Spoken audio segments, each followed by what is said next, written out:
la sección anterior que estábamos viendo aquí del 1 al 7, que fueron las 2-3 semanas que acabamos de pasar, estábamos hablando acerca de que la vida del siervo del Señor, del pastor, del ministro y del creyente en general es una vida ¿de qué? De sufrimiento, de esfuerzo, de sacrificio. Y en esa medida Pablo está aquí intentando animar a Timoteo para que él pueda recordar los compromisos, recordar lo que Dios le ha llamado a hacer. Ponerle también la vara alta sería la expresión, ponerle la vara alta, porque el trabajo en el ministerio, en la obra del Señor, no es un trabajo fácil y no lo va a ser, nunca lo va a hacer. Hay momentos en los que van a tener que sufrir. No significa que no haya momentos lindos y de tranquilidad y momentos en los que pueda disfrutar ciertas cosas, pero en general la vida del creyente es una vida de esfuerzo, es una vida comprometida, es una vida de trabajo arduo. Él acaba de decirle aquí a Timoteo, acaba de decirle que él tiene que estar dispuesto al sufrimiento como un soldado, tiene que estar disciplinado como un atleta y debe trabajar duro como un ¿qué? Como un labrador, ¿cierto? Tiene que trabajar duro como un labrador para poder ver los frutos. Pero ahora, continuando con ese tema, Pablo le va a recordar cuál es la motivación por la cual él tiene que hacer todo esto. Sí, está bien, nos vamos a esforzar, vamos a trabajar, pero el peligro quizás en el corazón está en que terminemos haciendo todas estas cosas por nosotros mismos. Terminemos haciendo todas estas cosas para sentirnos más quizás que otro, o terminemos haciendo todas estas cosas porque queremos vernos diferente o distinto a otras personas, y quizás el corazón podría llegar a enorgullecerse y decir: yo sí estoy haciendo y el otro ¿qué? Y el otro no. Y el otro no. Entonces, ¿cuál es la motivación para hacer todo este esfuerzo, sacrificio, trabajo, para seguir avanzando en la obra del Señor, intentando estirarnos para poder hacer lo que el Señor nos llamó a hacer? Disciplinarnos, ¿no? Con todo lo que implica la disciplina, la diligencia. Bueno, ¿por qué? ¿Con qué motivación? ¿Qué es lo que tengo que poner en el punto fijo de el por qué hago las cosas que hago? ¿Por qué hago las cosas que hago? Y miren que en este pasaje, vamos a leer del 8 al 13, empieza diciendo así. 2 Timoteo 2:8. Acuérdate de Jesucristo, del linaje de David, resucitado de los muertos conforme a mi evangelio, en el cual sufro penalidades hasta prisiones a modo de malhechor, mas la palabra de Dios no está presa. Por tanto, todo lo soporto por amor de los escogidos, para que ellos también obtengan la salvación que es en Cristo Jesús, con gloria eterna. Palabra fiel es esta: si somos muertos con Él, también viviremos con Él. Si sufrimos, también reinaremos con Él. Si le negaremos, Él también nos negará. Si fuéramos infieles, Él permanece fiel. Él no puede negarse a sí mismo. Y ahí está en el contexto este versículo famoso, ¿no? Si fuéramos infieles, Él permanece fiel, porque Él no puede negarse a sí mismo. Entonces, acá este pasaje nos va a mostrar la motivación. ¿Qué me anima, qué me motiva a soportar lo que venga en la obra del Señor? Sería la frase ahí. ¿Qué me anima a soportar lo que venga en la obra del Señor? ¿Qué me anima a soportar lo que venga en la obra del Señor? Y yo puse el título de esta predicación: soportando por amor. Soportando por amor. ¿Cuántos están dispuestos a soportar por amor? ¿Vieron cómo Jacob trabajó 7 años por su esposa? ¿Porque qué? Porque la amaba, dice, y lo engañaron, y después trabajó otros 7 años, entonces 14 años trabajó por ella. ¿Por qué? Porque por amor, porque la amaba. Mi amochito, estoy dispuesto a trabajar 40 años. Ya se puso romántico el pastor. Soportando por amor. Soportando por amor. ¿Cuántas cosas hay que soportar por amor? Un montón de cosas hay que soportar por amor, porque en últimas el concepto de amor es sacrificio. En últimas el concepto de amor es entregar, ¿cierto? Entregar y dar sin esperar algo a cambio. Pero aquí por amor ¿a quién? Por eso les ponía en la frase, ¿qué me anima a soportar lo que venga en la obra del Señor? Acaba de decirle a Timoteo, hay que sufrir, hay que ser diligente, hay que ser disciplinado, esfuérzate en la gracia, sé fiel, comprometido. Bueno, ¿qué me anima a soportar lo que venga en la obra del Señor? Y el primer punto que tenemos acá es, ¿qué me anima? Me anima soportar como Cristo soportó. Soportar como Cristo soportó. Entonces, mirando a quién sería el primer concepto. Soportar como Cristo soportó. Mirando cómo Cristo soportó el sufrimiento, yo me animo a soportar esto que Él soportó por mí. Esto que Él soportó por mí. Entonces, soportar como Cristo soportó sería el primer punto, mirando a Cristo. Dice acá, en primer lugar, versículo 8, dice, acuérdate de Jesucristo, acuérdate de Jesucristo. Y esa palabra, acuérdate, es un verbo que está en presente. Entonces lo que Pablo está diciéndole a Timoteo aquí es que se acuerde cuando, se acuerde continuamente, que continuamente él esté recordando. Que ponga en su mente continuamente esto. Es un verbo que está en el imperativo. ¿Qué significa en el imperativo? ¿Que es una qué? Que es una orden. O sea, él está diciendo a Timoteo esto de recordar a Jesucristo, de acordarte de Jesucristo, de quién es Jesucristo, lo que hizo Jesucristo, es algo que tienes que hacer continuamente, tienes que forzarte a recordar eso y es una orden, prácticamente, es una orden. ¿En quién ponemos la mirada? Tenemos que poner la mirada en Cristo, porque los momentos se ponen muy complicados, muy difíciles. Hay semanas más duras que otras. ¿A quién tiene que mirar? A Jesucristo. Acuérdate de Jesucristo. Soporto todo mirando a Cristo. Soporta todo mirando a Cristo. Tú acuérdate de Jesucristo del linaje de David, y lo siguiente que le dice es resucitado de los muertos conforme a mi evangelio. Acuérdate de que Jesucristo ha resucitado ¿de qué? De los muertos. Aquí hay dos conceptos que son importantes porque en primer lugar el pensamiento de Timoteo tiene que ir hacia recordar lo que Cristo hizo en esa cruz y la obra de salvación en Cristo. La obra que hizo Cristo del linaje de David, resucitado de los muertos, es la que nos da a nosotros la motivación para continuar esforzándonos y sacrificándonos en la obra del Señor. Si no lo hacemos por amor al Señor, eso va a terminar acabándose, eso va a terminar diluyéndose, porque no hay ninguna otra motivación que no sea Él. Cuando, por ejemplo, Juan le dice a la iglesia de Éfeso en Apocalipsis que has dejado tu primer ¿qué?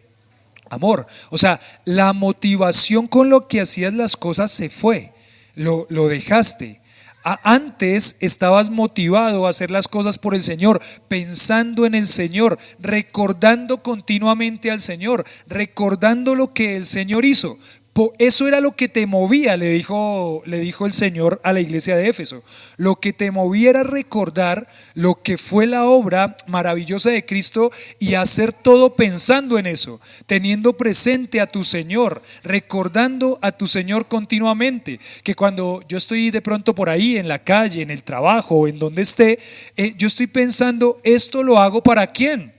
Para Dios. Estoy orando, gracias Señor por permitirme hacer esto, porque tú eres la causa primera de todo. Tú me permites trabajar, tú me permites moverme, tú me permites ir a visitar, tú me permites llamar, tú me permites, todo lo que hacemos lo permite el Señor. Entonces el Señor como la primera causa de todo. Pero por eso es que aquí le dice Pablo a Timoteo, constantemente, continuamente, es imperativo, es una orden que tú estés ¿qué? Acordándote, recordando a quién y lo que él hizo, recordando a Cristo y recordando su obra en la cruz. Ahora, Cristo soportó en la cruz lo que nosotros teníamos que haber pagado por nuestros pecados. Aquí le recuerda un poco del Evangelio, porque eso no se puede ir de nuestro radar nunca. Nuestra mente y nuestra vida y nuestros ojos deberían estar puestos siempre: Señor, tú moriste por mí y por ti es que hago todo esto.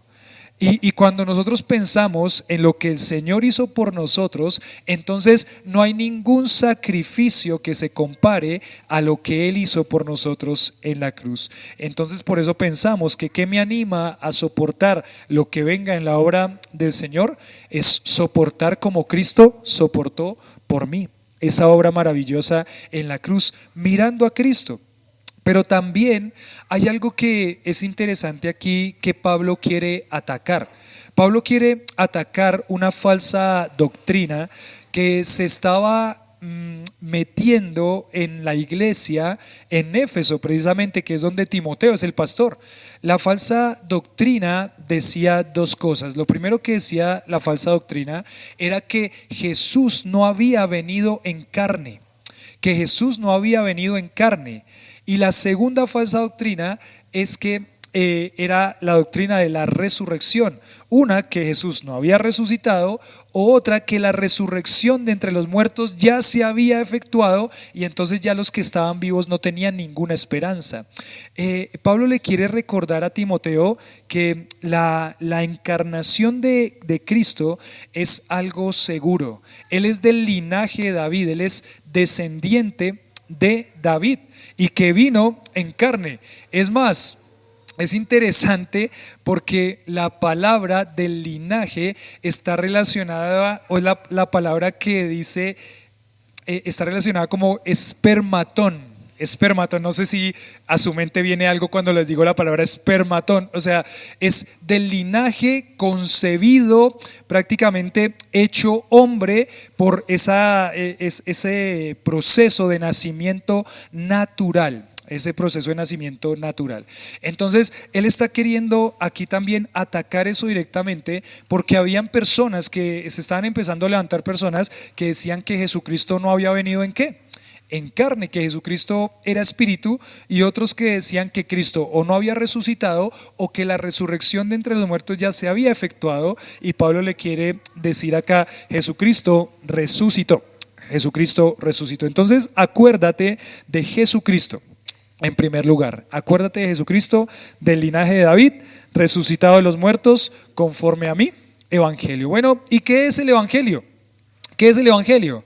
El evangelio es que el Señor vino en carne, ¿cierto? El Dios hecho hombre se puso en una cruz, que Él murió, que fue sepultado y que resucitó al tercer día conforme a las Escrituras, conforme a las Escrituras. Eso no se puede quitar de la mente del creyente.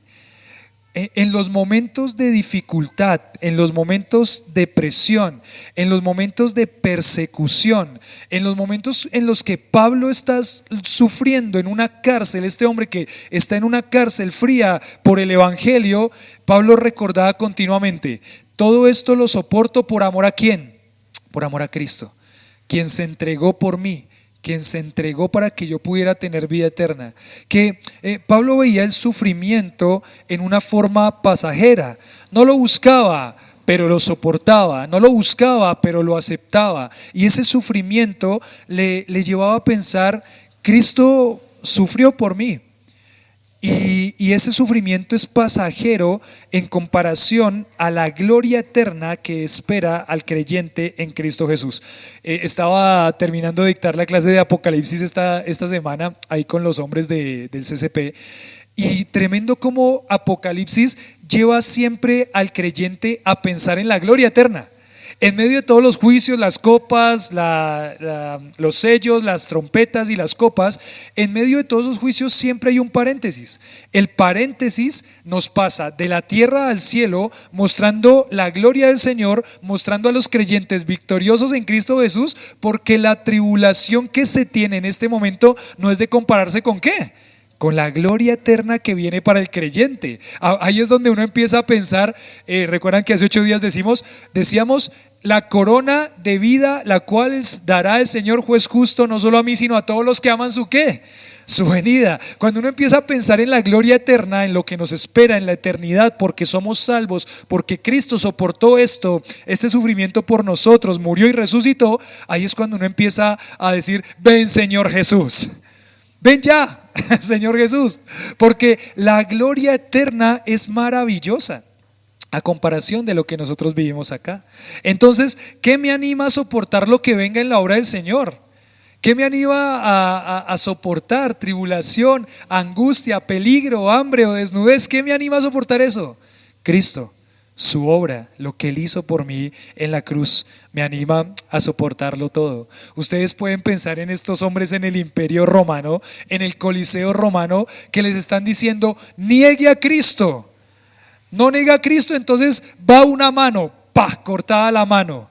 El dolor lo soporto porque Cristo soportó por mí para yo poder ser salvo. Niegue a Cristo, le corto la otra mano, cortada la otra mano. Lo soporto porque Cristo soportó por mí en la cruz y resucitó para darme vida eterna. Niegue a Cristo o matamos a su hijo, muerto. Lo soporto mirando a ¿quién?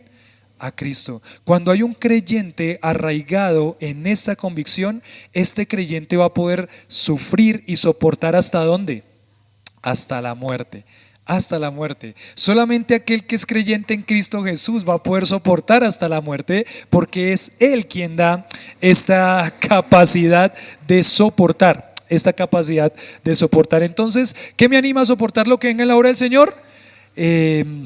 Soportar como Cristo soportó mirando a Cristo. Acuérdate de Jesucristo, del linaje de David, resucitado de los muertos, conforme a mi evangelio. Conforme a mi evangelio. Aquí decía este comentario lo siguiente. Decía, en los momentos de necesidad, en cualquier experiencia de la vida, o cuando seamos tentados a tomar una actitud inapropiada, aún en la obra del Señor, solo recordar a nuestro Señor es suficiente para volvernos al rumbo o al camino correcto. Cuando esté tentado a abandonar, ¿a quién tiene que mirar? A Cristo y su obra. Cuando está tentado a tomar una actitud inapropiada en la obra del Señor, ¿a quién tiene que mirar? A Cristo y a su obra. Cuando esté tentado también en una experiencia de vida difícil en la cual dice, ya no puedo soportarlo más, ¿a quién tiene que mirar? A Cristo y su obra. Pensar en Jesús y todo lo que Él dijo y todo lo que hizo nos motiva, nos anima a sufrir y a pasar estos momentos difíciles, así como Él sufrió estos momentos difíciles por nosotros. Y miren que hay un pasaje, por ejemplo, en Efesios 4:20, si lo quieren anotar ahí. Pablo estaba hablando de algún comportamiento y de algunas actitudes precisamente de los hermanos de la iglesia en Éfeso, y él les decía, ustedes no pueden manifestar ese tipo de cosas, les decía Pablo ahí en Efesios capítulo 4, y les decía en Efesios 4:20, mas vosotros no habéis aprendido así de ¿quién? De Cristo. Ustedes no aprendieron así de Cristo. De Cristo aprendieron debilidad, de Cristo aprendieron cobardía, de Cristo aprendieron a claudicar, de Cristo aprendieron indisciplina, de Cristo aprendieron no estar dispuestos al sufrimiento. No, hermanos, ustedes no han aprendido así de ¿quién? De Cristo. Entonces, en los momentos en los que venga esa tentación, esa lucha, esas dificultades, ¿en quién tienen que poner la mirada? Acuérdate, imperativo, presente, continuo, todo el tiempo, presente. tienes que esforzarte por poner en tu mente lo que Cristo hizo por ti. Porque los momentos de dificultad, de desánimo son muchísimos, muchísimos. ¿Cuántos estuvieron esta semana tentados a dejar todo? Uy, 3, 4, 5, 6, 7. Son muchísimos los momentos. Deberíamos tener, no sé, un letrero en la casa, en la entrada de la casa, no sé, una cruz ahí puesta enfrente, que nos recuerde que el sacrificio que Cristo soportó por mí me anima a soportar todo por la obra del Señor, soportando por amor. Y en primer lugar es soportando por amor a Cristo. Entonces acá podemos pensar, ¿no? Miremos un momentito en Primera de Pedro capítulo 1 versículo 11. Primera de Pedro capítulo 1 versículo 11. Desde el 10 vamos a leer. Pedro acá en Primera de Pedro va a desarrollar como este mismo concepto, el concepto del sufrimiento de Cristo, que debe motivarnos y debe animarnos a soportar y a sufrir por él. Entonces dice aquí el versículo 1 de Pedro 1, versículo 10: los profetas que profetizaron de la gracia destinada a vosotros inquirieron y diligentemente indagaron acerca de esta salvación, escudriñando qué persona y qué tiempo indicaba el Espíritu de Cristo que estaba en ellos, el cual anunciaba de antemano que los sufrimientos de Cristo y las glorias que vendrían tras. Y acá se va a fortalecer un concepto, que la palabra sufrimiento siempre va a venir acompañada de la palabra gloria eterna. Sufrimiento, gloria eterna. Sufrimiento, gloria eterna. Por ejemplo, cuando estamos pasando por un momento de sufrimiento, ¿qué me hace anhelar? La gloria eterna, la gloria eterna. Cuando pensamos en lo que sufrimos acá por la obra del Señor, pero cómo Dios puede utilizar las circunstancias, las aflicciones en la eternidad, entonces me hace pensar en la gloria eterna. El Señor puede utilizar el sufrimiento para que sea glorificado su nombre, y también para que podamos pensar en la gloria eterna, que viene en Cristo Jesús, Entonces dice acá el versículo 11, anunciaba de antemano los sufrimientos de Cristo y la gloria que vendrían tras ella.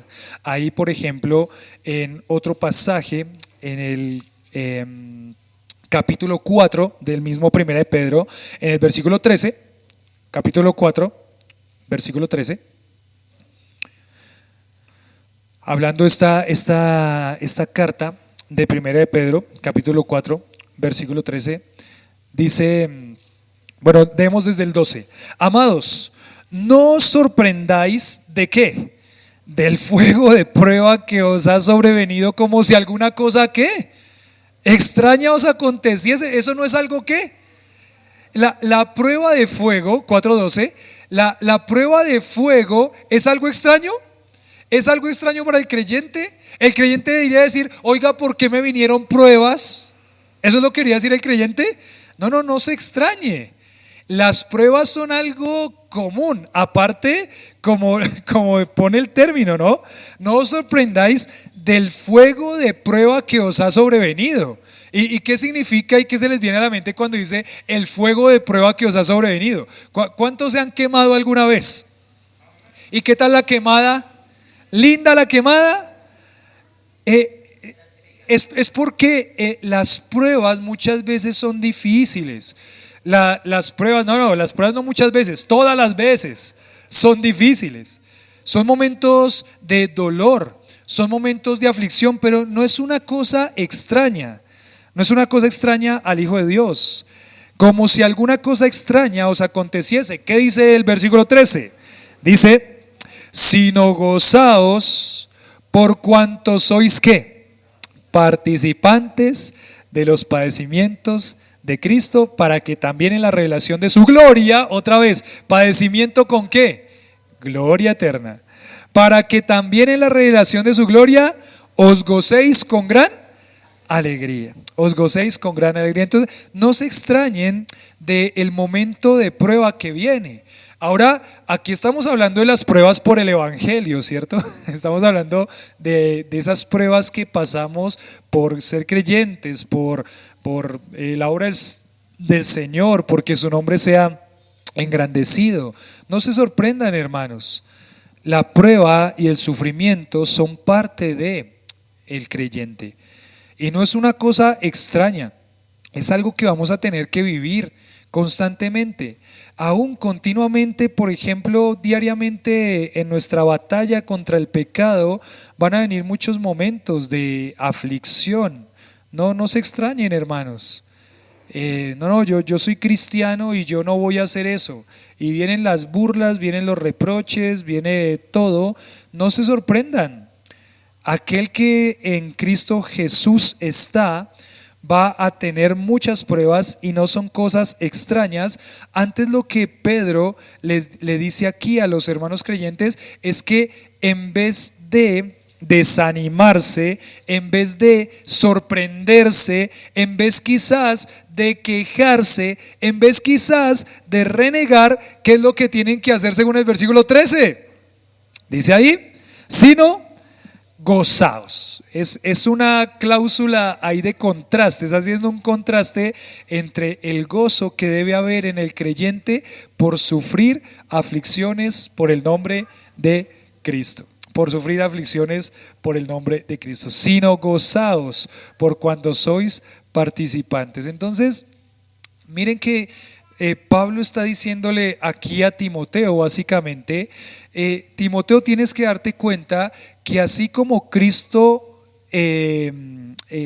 triunfó a través del sufrimiento, de la misma manera el cristiano alcanza victoria en su vida y su ministerio a través del sufrimiento. A través del sufrimiento viene la victoria del creyente, porque en el sufrimiento no podemos hacer más sino decir: Señor, mi redentor y roca.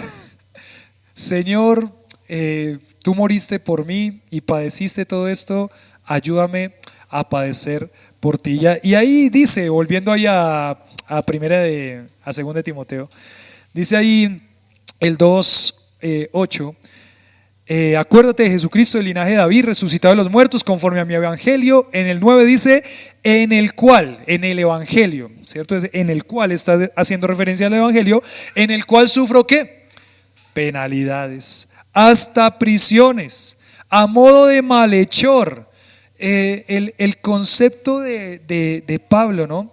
El concepto de Pablo dice: yo estoy sufriendo aquí penalidades a modo de malhechor.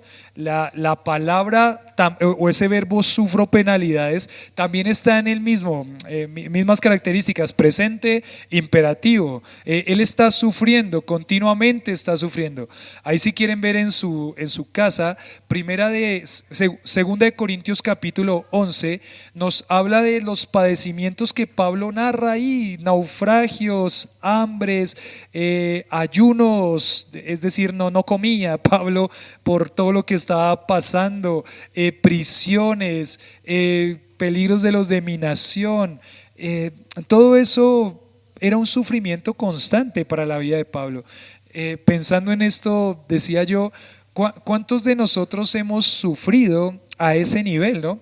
Y no es que nuestros sufrimientos no importen, no, nuestros sufrimientos son reales y son verdaderos, son veraces, pero no hemos sufrido como han sufrido muchos hermanos a lo largo de la historia. A través de la historia muchos hermanos han sufrido muchísimas cosas y Pablo era uno de ellos. Él está acá preso, solo, en una cárcel fría, listo para morir, a modo de malhechor. La palabra malhechor significa un criminal, un ladrón, un asesino, un traidor.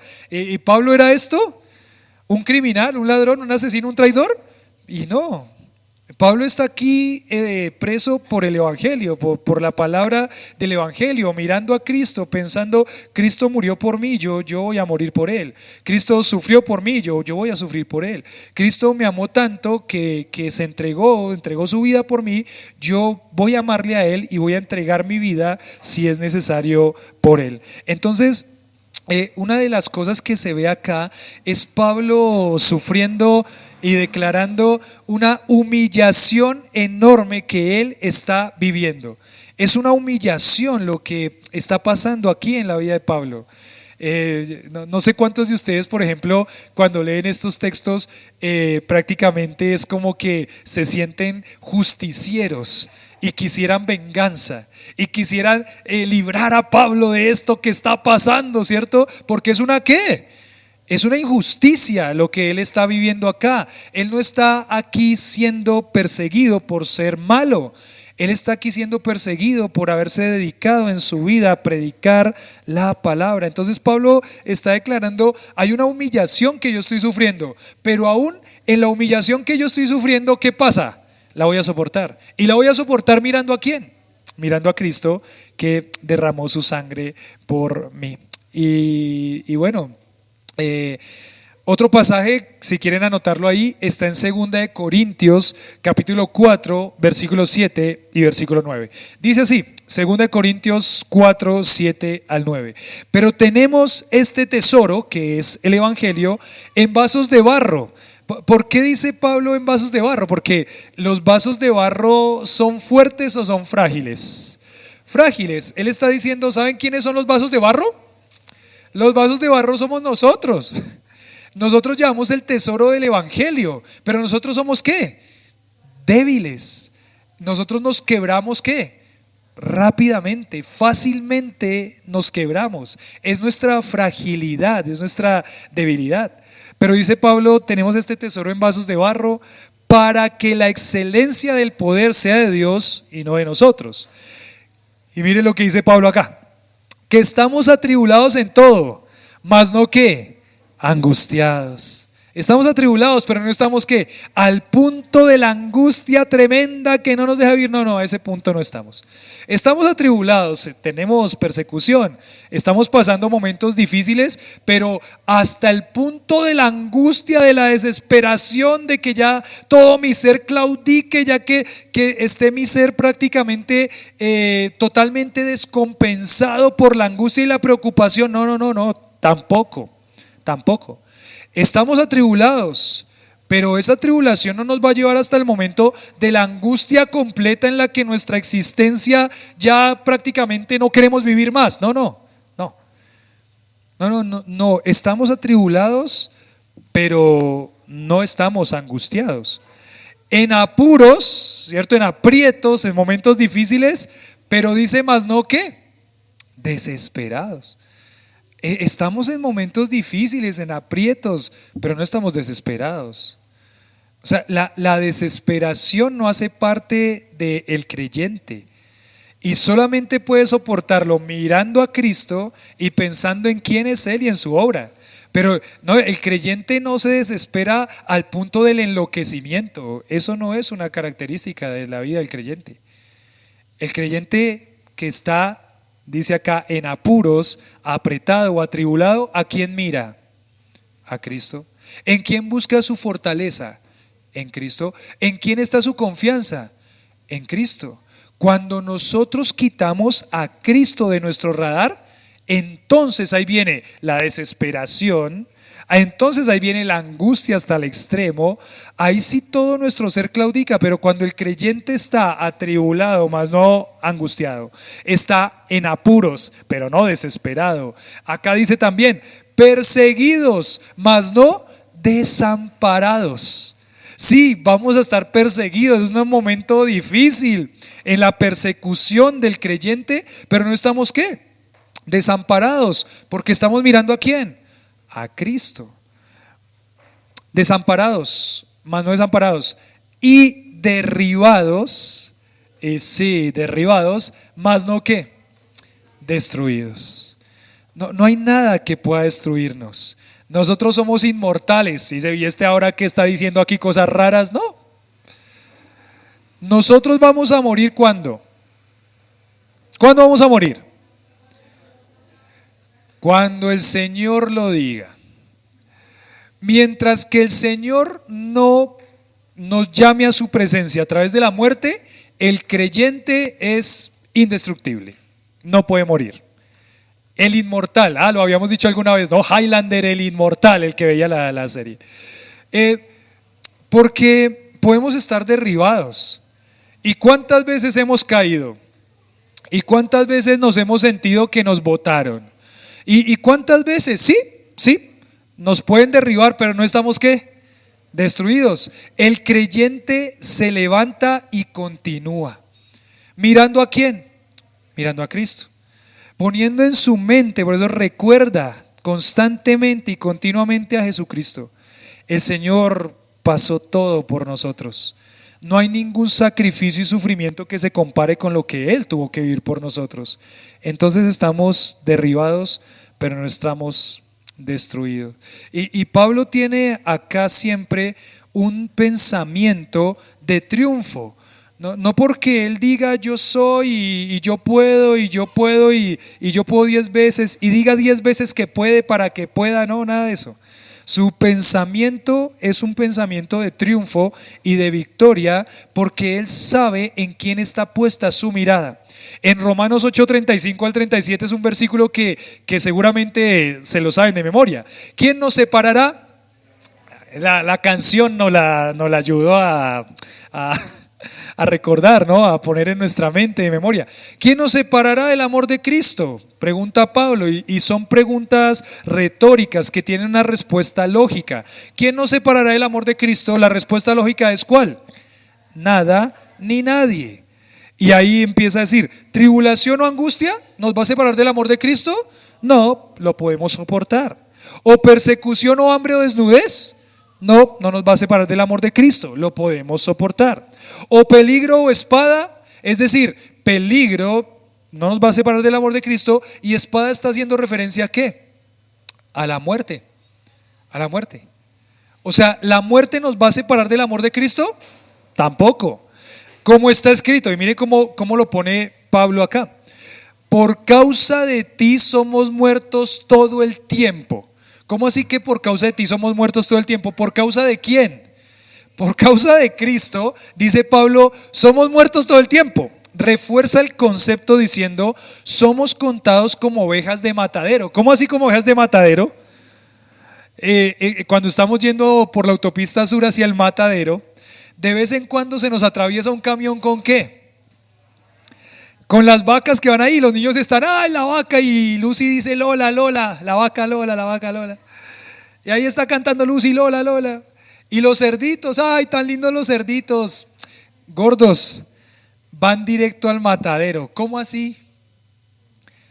Pues que van a tener que morir, van a matarlos, porque van como corderos llevados al matadero. O sea, Pablo lo que está diciendo acá es, todo el tiempo estamos en peligro ¿de qué? De muerte. Es más, yo no sé cómo estos creyentes vivían. No me quiero ni imaginar una situación como esa. Solamente puedo pensar en Miguel Masmud en este momento. Solamente puedo pensar en Miguel Masmud en este momento. Como él en la Franja de Gaza, ya llegó por ahí el informe de Miguel. Como él en la Franja de Gaza, prácticamente esto es una realidad para su vida. Todo el tiempo está contado como oveja de matadero. O sea, nosotros no estamos preocupados en este momento que nos van a matar por ser creyentes, por salir a la calle, pero él sí, él prácticamente es como si estuviera en un cartel de esos que dice se busca. Él está en ese cartel y él sabe que por causa del evangelio en cualquier momento puede ¿qué? Morir. O sea, nosotros por ejemplo que hemos seguido los informes de Miguel Masmud hace casi 3-4 años, estamos constantemente pensando en qué momento va a llegar un informe, no de Miguel, sino de otra persona que nos diga ¿qué? ¿Miguel qué? Murió. ¿Sí o no? Es prácticamente algo que está en el radar de nosotros pensando en él, porque muchos de sus informes han dicho, hermanos, oren por nuestra fortaleza espiritual y nuestro ánimo, porque tal hermano murió, porque el bombardeo mató a tantos, y uno dice, estas personas en este contexto están pensando, como Pablo pensaba en este contexto, que continuamente están expuestos a la muerte por causa del evangelio. Bueno, dice Pablo, yo lo voy a soportar por amor. ¿Qué me motiva a entregar mi vida por el evangelio? ¿Qué me motiva? La muerte de Cristo en la cruz me motiva. Pensando en lo que Cristo hizo por mí me motiva. Entonces acá pensamos, somos contados como ovejas de matadero. Antes, y termina diciendo esta frase que uno ve el pensamiento, la firmeza, la convicción, la confianza que tenía Pablo en el Señor. Antes, en todas estas cosas, somos más que ¿qué? Vencedores por medio de aquel que nos amó. Mirando a Cristo. Yo no soy vencedor porque es que yo soy muy fuerte en mi vida. Yo no soy vencedor porque es que en mi mente pongo todo el tiempo que yo soy el más fuerte del mundo. No, yo soy débil. En cualquier momento puedo morir, en cualquier momento puedo desviarme, en cualquier momento puedo tener debilidad, pero yo no confío en mí. Yo soy más que vencedor por medio de aquel que me amó. Yo soy más que vencedor en Jesucristo. Y por eso Pablo le dice aquí en 2 de Timoteo capítulo 2 versículo 8, acuérdate, continuamente trae a la memoria ¿a quién?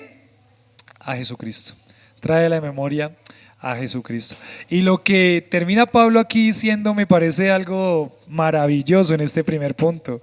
Dice, versículo 9, en el cual sufro penalidades, en el Evangelio, hasta prisiones, a modo de delincuente, sin serlo. Pero ¿qué dice ahí Pablo en la siguiente frase? Mas o pero la palabra de Dios no está ¿qué? Y eso es maravilloso pensarlo. La palabra de Dios no está presa. O sea, yo estoy aquí encarcelado, preso, dice Pablo, pero ¿saben qué? La palabra de Dios sigue ¿qué? Corriendo. Es más, cuando Pablo, por ejemplo, le habla a los romanos, le dice toda la casa del César, salúdenlos a la casa del César. La cantidad de personas que quizás escucharon el evangelio a través de Pablo encarcelado. Yo creo que muchos de los soldados que no conocían al Señor decían, ay no, vaya usted y dile la comida a Pablo. ¿Por qué? Porque es que cada vez que voy por allá, ¿qué pasa? Pablo me está diciendo y predicando de ese Jesús. Pablo me vuelve y me predica que tienes que ser salvo en Cristo Jesús. Que tienes que recordar que tienes que temer a este Dios que existe en tres personas y darle gloria. Vaya usted, entréguele la comida que este Pablo cansón ya me tiene cansado con el evangelio. Este hombre entendía, la palabra de Dios no está ¿qué? Presa. La palabra de Dios sigue corriendo. ¿Y por qué? Porque es la palabra de Dios. En medio de esta situación, mirando a Cristo, Pablo no está pensando, yo ya voy a morir, yo estoy aquí y aquí me quedo y no hago nada más, espero la muerte. No, la palabra de Dios sigue corriendo. Es más, yo creo que le está diciendo a Timoteo, yo estoy aquí preso, tú estás libre, entonces ¿qué tienes que hacer? Sigue adelante. Predica, sigue haciendo la obra del Señor, porque aunque yo estoy aquí preso y soy el apóstol Pablo, la palabra de Dios no está ¿qué? Presa. La palabra de Dios sigue creciendo. Y se me venía a la mente cuando estaba estudiando este pasaje, ese versículo que dice el Señor que tú eres Pedro y sobre esta roca edificaré mi iglesia. ¿Y qué dice? Y las puertas del Hades no ¿qué? No prevalecerán contra la iglesia. El mensaje, el evangelio no va a parar, nadie lo puede parar.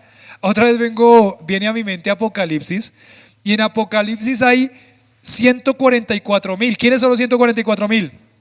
Los testigos de Jehová. No, por favor, no son los testigos de Jehová.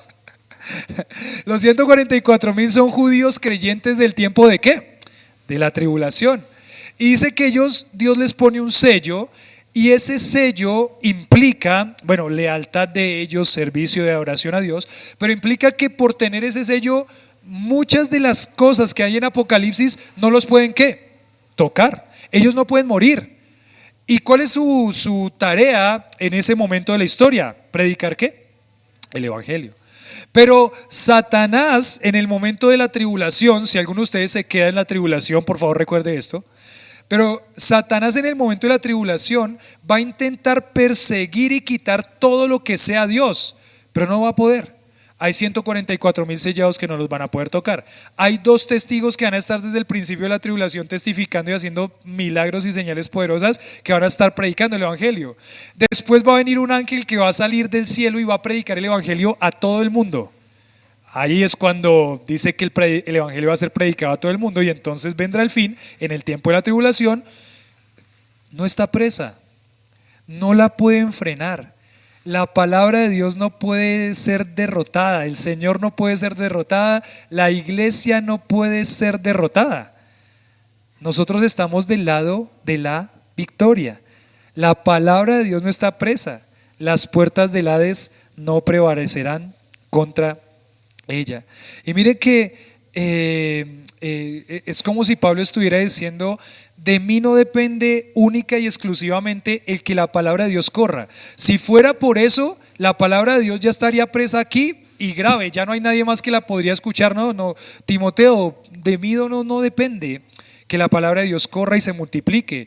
Estás tú, están los creyentes, y está Dios obrando maravillosamente y poderosamente para que la palabra de Dios siga extendiéndose. Entonces acá uno ve a Pablo luchando, batallando y venciendo toda actitud y pensamiento egocéntrico, sentimientos egocéntricos que enfocaran a Pablo en su comodidad o en quedarse pensando en lo que él estaba sufriendo. No hay nada de eso. ¿En qué está pensando Pablo todo el tiempo? Cómo la obra del Señor sigue adelante, cómo en lo que yo pueda hacer desde esta cárcel. Tráiganme una pluma y tráiganme un pergamino que le tengo que escribir esto a Timoteo, y Timoteo lee tú eso y hagan una copia y lean esta carta a todas las iglesias, y sigan avanzando y sigan creciendo y sigan esforzándose y sigan sufriendo penalidades y sigan siendo diligentes. La palabra de Dios no está presa. No es mi obra, es la obra del Señor, y como instrumento yo solamente hago lo que Dios me pide que haga, que es que esto se extienda a pesar del sufrimiento. No está pensando en él, está pensando en la obra del Señor. Y qué tremendo que da esto a nuestro corazón, porque va a ser un proceso difícil para muchos el que el enfoque de nuestra vida esté completamente en lo que es Dios y su obra. Todo creyente está llamado a eso, Dios y su obra. Y yo no trabajo para mí, sino trabajo para que el Señor me permita vivir más para su gloria y para su obra. Y todo lo que yo hago está enfocado en Dios y su obra, en que su obra crezca, en que el evangelio corra, en que su palabra corra. Pero aún, si la iglesia es negligente en ese aspecto, si el pastor es negligente en ese aspecto, no importa, ¿qué va a hacer la palabra? La palabra va a seguir, porque la palabra de Dios no está ¿qué? Presa, porque la palabra de Dios no está presa. Y miren, Filipenses 1, 12 y 13. Si quieren ahí volverse allá a Filipenses 1, 12 y 13, unas páginas atrás, o una pasada de dedo, no sé.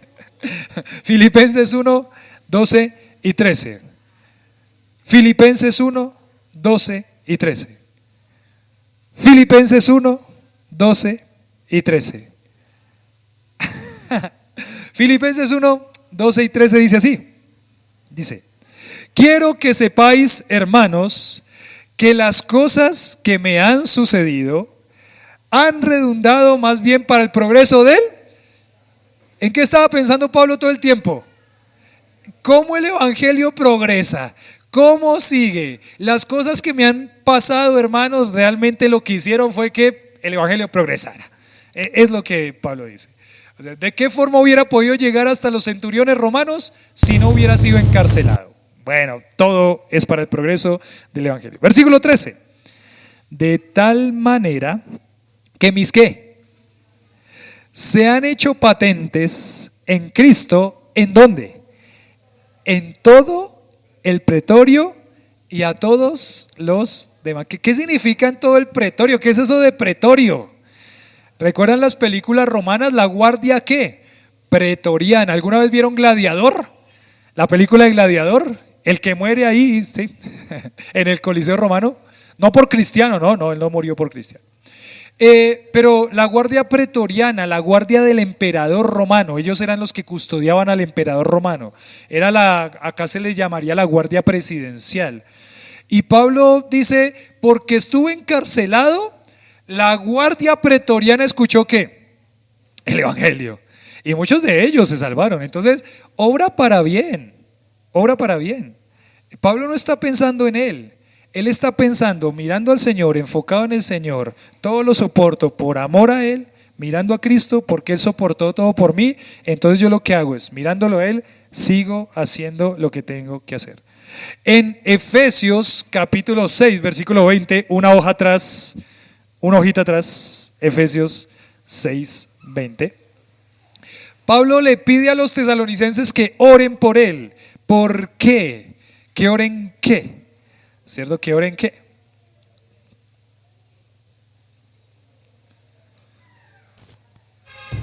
¿Listo? ¿Que oren qué? Dice 6, 18. Orando en todo tiempo, con toda oración y súplica en el Espíritu, y velando en ello, con toda perseverancia y súplica por todos los santos, y por mí, a fin de que al abrir mi boca me sea dada ¿qué? Palabra, para dar a conocer con denuedo el misterio del Evangelio. Versículo 20, por el cual soy embajador en cadenas, que con denuedo hable de él como debo hablar. Pablo está pensando en él. ¿En quién está pensando? En cómo la obra crece. O sea, obviamente nosotros no tenemos que pensar, bueno, no, entonces que me lleven a la cárcel. No, nada de eso, nada de eso. Espero que ninguno de ustedes nunca pase por la cárcel, nunca. Difícil. Pero saben que en la cárcel muchas personas conocen a Cristo como su Salvador. Es tremendo, es impresionante todo lo que pasa ahí en la cárcel. Pero Pablo no está pensando en él. Él está mirando a Cristo y pensando en cómo su obra crece para que el Señor Jesucristo sea glorificado, para que el Señor Jesucristo sea glorificado.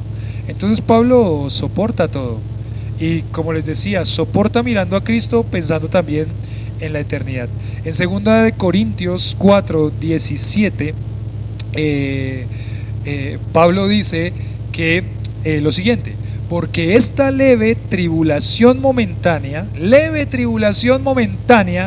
que para muchos se hace eterna, y obviamente, porque esta leve tribulación momentánea produce en nosotros un cada vez más excelente y eterno peso de gloria. Pablo decía, es una inversión sabia, Hablando de inversiones, es una inversión sabia. Yo voy a invertir mi vida para que la obra del Señor crezca. Eso tiene un montón de dificultades y voy a tener que soportarlas, pero esa inversión va a dar el fruto en la gloria que resulta para siempre. Es una buena inversión. Es algo que voy a invertir en este momento que va a tener frutos eternos, frutos que no se van a acabar. Está bien, es una buena inversión, es una buena rentabilidad, como hablan los de las finanzas. Es una buena rentabilidad. Yo entrego mi vida, aunque eso implique sufrimiento, mirando a Cristo, pero el fruto de eso es eterno. El Señor es glorificado, amén, gloria a Dios por eso. El Señor me utiliza, yo puedo ser utilizado por Él y en agradecimiento darle algo de todo lo que Él me dio. Entonces Pablo está diciendo aquí, miren, no importa que nuestro cuerpo sea encarcelado y que nuestra reputación se vea afectada, con tal que la verdad de Dios, dice, irrumpa o penetre a través de esas cadenas y se extienda a todo el mundo. Tremenda la convicción de Pablo.